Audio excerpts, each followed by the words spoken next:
Hello दोस्तों, हमारी आज की इस कहानी का नाम है चरित्र। मिष्टी जल्दी से सारे काम करके रसोई में चलते हैं।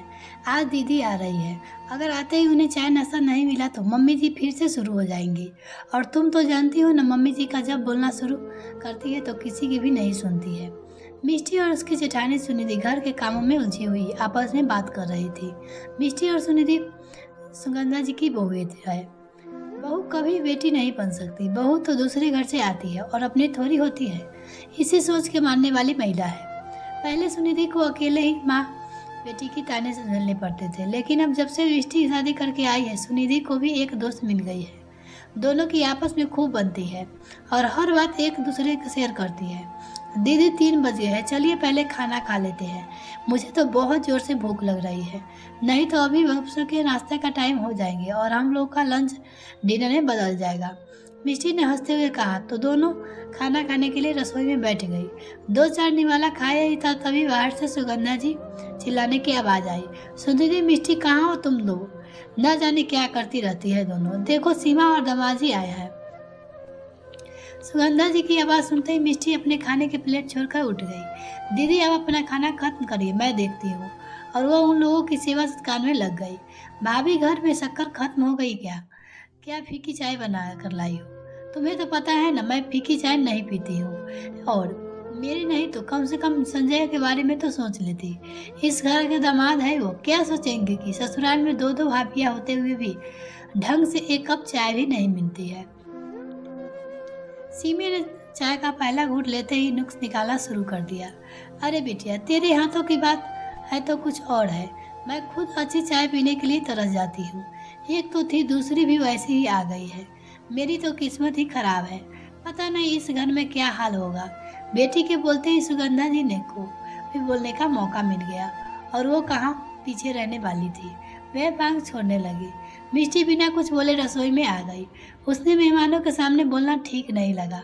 जाने दो मिष्टी, छोड़ो ये सब बात। इन लोगों की तो आदत है हम लोगों के काम की कमियां निकालने की। तुमने सुबह से कुछ नहीं खाया है, चलो तुम भी अब नाश्ता कर लो। मैंने हम दोनों के लिए चाय भी गर्म कर ली है, आओ बैठो इधर। मिष्टी का उतरा हुआ चेहरा देखकर सुनिधि ने नाश्ते का प्लेट मिष्टी की तरफ बढ़ाते हुए बोली, पता नहीं दीदी, जितना भी अच्छा करने की कोशिश करती हूँ उतना ही सब खराब हो जाता है। मैंने चाय में शक्कर ज़्यादा डाल था, फिर भी सीमा दीदी को चाय में शक्कर कम लग रहा था। कम से कम जीजा जी के सामने भी तो हमारी बेइज्जती नहीं करनी चाहिए थी ना। मिष्टी ने उदास होते हुए कहा। तो सुनिधि बोली, छोटी, चाय में शक्कर कम नहीं है, चाय तो बहुत अच्छी बनी है। इन लोगों के दिल में हमारे लिए प्यार कम है और जिसमें प्यार नहीं होता उसमें हर बात खराब होती है। तुम उदास मत हो सुनिधि बहू, तुम लोग खाइए। मेहमानों की तरह चाय नाश्ता हो गया तो रात के खाने की तैयारी करो। सुगंधा जी रसोई में सब्जी का थैला पकड़े खड़ी थी और जैसे ही उन्होंने देखा मिष्टी और सुनिधि नाश्ता कर रही है, उनका मुंह बन गया। मम्मी जी, मिष्टी ने सुबह से कुछ नहीं खाया है, इसीलिए मैंने बोला पहले नाश्ता कर लो, उसके बाद सब करेंगे। और एक समय नहीं खाया तो कुछ तो हो थोड़ी जाएगा।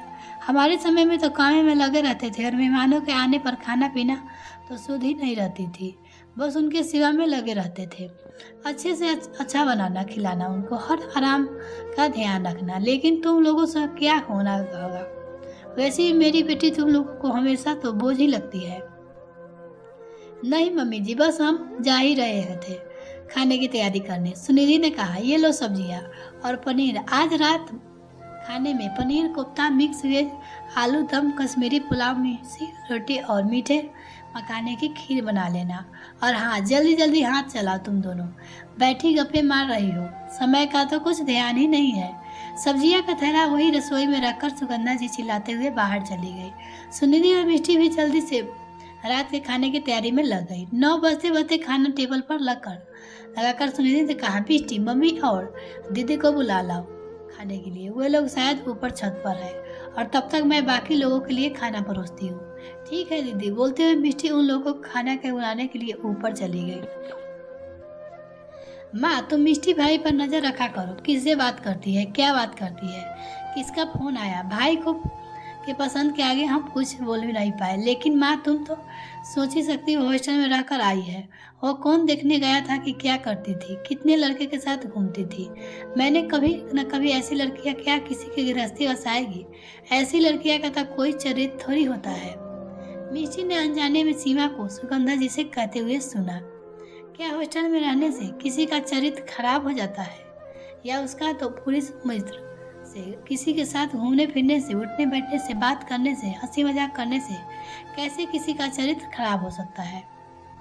चरित्र मापने का ये कौन सा पैमाना है जिससे सिर्फ लड़कियां का चरित्र मापा जाता है, लड़कों का नहीं। लड़कों तो किसी के साथ कुछ गलत भी कर देता है तो उसका चरित्र साफ रहता है। दोस्त तो उन बेचारी लड़कियों का होता है जिसने साथ गलत भी होता है, और उनको समझाने की जगह लोग उन पे ही दोष लगाते हैं। लड़के भी बाहर रहकर पढ़ते हैं, नौकरी करते हैं, तो उनका चरित्र भी तो खराब होना चाहिए ना। सिर्फ लड़कियों को क्यों? हर बार लड़कियों को ही चरित्र प्रमाण पत्र देना पड़ता है, लड़कों को क्यों नहीं? सच कहते हैं लोग, औरत ही औरत की सबसे बड़ी दुश्मन होती है, दूसरा कोई नहीं। अचानक से मिष्टी के वहाँ आ जाने पर यह और उसके जवाब सुनकर माँ बेटी हड़बड़ा सी गई। मिष्टी, ये क्या तरीका है अपनी ननद से बात करने का? तुम्हारे माँ बाप ने यही संस्कार नहीं दिए हैं कि बड़ों से कैसे बात करते हैं? सुगंधा जी ने मिष्टी पर चिल्लाते हुए कहा। मैंने माता पिता से ने बहुत अच्छे संस्कार दिए हैं मम्मी जी, लेकिन शायद आप भूल गए हैं कि आपके सामने दीदी मेरी बुराई कर रही है, मुझ पर चरित्रहीन का आरोप लगा रही है, और आप कुछ नहीं कह रही हो। और सही कहा है दीदी आपने, हॉस्टल में रहने वाली लड़कियां का तो कोई चरित्र नहीं होता है, चरित्रहीन होती है। चरित्र तो सिर्फ घर में रहने वाली लड़कियां का होता है। गलती मेरी है जो मैंने आप लोगों का अपना समझा। आज मिष्टी ने पहली बार उन लोगों का विरोध किया था, और ये तय किया था कि अब से किसी की गलत बात नहीं सहने करेंगे, फिर वो चाहे कोई भी हो। सुगंधा जी और सीमा वही मिष्टी की कमियां निकालते हुए बैठी रही, और मिष्टी उनको छोड़कर अपने काम में आकर लग गई। तो मुझे कमेंट करके जरूर बताइएगा फ्रेंड कि ये कहानी आपको कैसी लगी। मिलते हैं नेक्स्ट फ्रेंड, तब तक के लिए बाय।